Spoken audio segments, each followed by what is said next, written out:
Hello and welcome back to Life by Design. I'm Karen Kolenovich with Healing in Bloom, and today I'm continuing the episode on the timing of change. We are always surrounded by change, but right now, especially with the coronavirus and all the changes that are happening around us and that we are being forced to implement for our own safety, this gives us an opportunity to create some changes that perhaps you may have been putting off for a while. And during this time where we're at home, we don't have the same ability to go out and do what we want when we want. We are forced to go within and really look at what matters to us, what exactly we want to do. And being in that sort of stillness of space allows you to get in deeper touch with those things that might have been underneath the surface. They'll probably become more obvious to you. And you can use this time as an opportunity to create the changes on a conscious level, create the changes with intention. And so today I want to share with you two things that will support you in creating the change that you want. So the first element of creating change is believing it's possible. It doesn't matter what the modality is. It might be coaching, it might be healing, it might be a combination, it might be therapy. Whatever you're doing to help create that change, your belief in the possibility of something is what matters most. If you don't believe it's possible, no matter how much time you have, no matter how talented you are, even if you have the support required to get there, if you don't believe it's possible, there will always be some part of you that will create that which you believe. Because part of the function of the unconscious mind is to make your beliefs a reality. Okay, to support you in creating the environment within yourself and also outside of yourself so that you're connecting to all the people and circumstances that will help to support that which you believe. You may have goals that you know that you want. Those goals are most likely coming from a higher part of you that knows you have a mission and a purpose. And there could be another part of you that's really scared, that might feel worried about putting yourself out there. And that belief that it's not safe to put yourself out there is what will always get in the way once you get to the point where you are doing that thing which you actually want to do. So it becomes a very frustrating loop as you bump up against the negative beliefs that something is not possible because of something else. That's why I say it's really important for you to believe that something is possible. Now, if you're having trouble with your beliefs, that's definitely something that I can support you with, but I just want you to be aware of that. Is there a belief that somewhere in you does not believe it's possible? Okay. And if that's the case, you're going to want to work on that and start to expand the possibilities and your belief around the possibilities so that you can actually start moving into a different direction. The second part of creating the change that you want is creating the environment. Now, I work a lot with the internal environment. I also want to stress how important it is to work with the environment outside of you.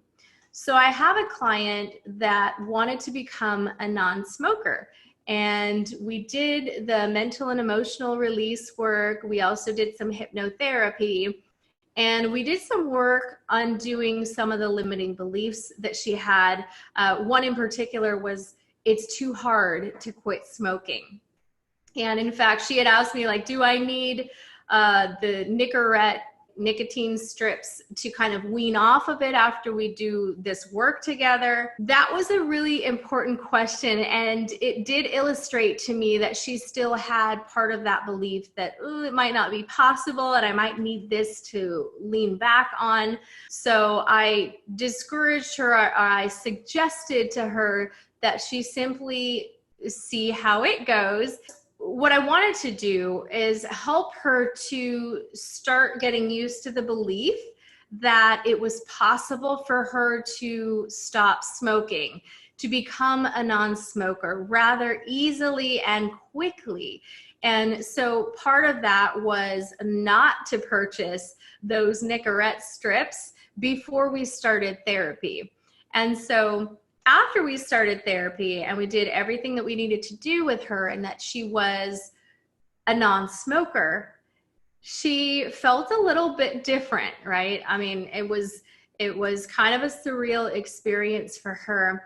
And that's normal. You don't want to feel the same way, because then you're kind of moving into your reality that you want with that old part of you. So she felt a sense of, wow, this is really new. I'm not sure how this is going to go.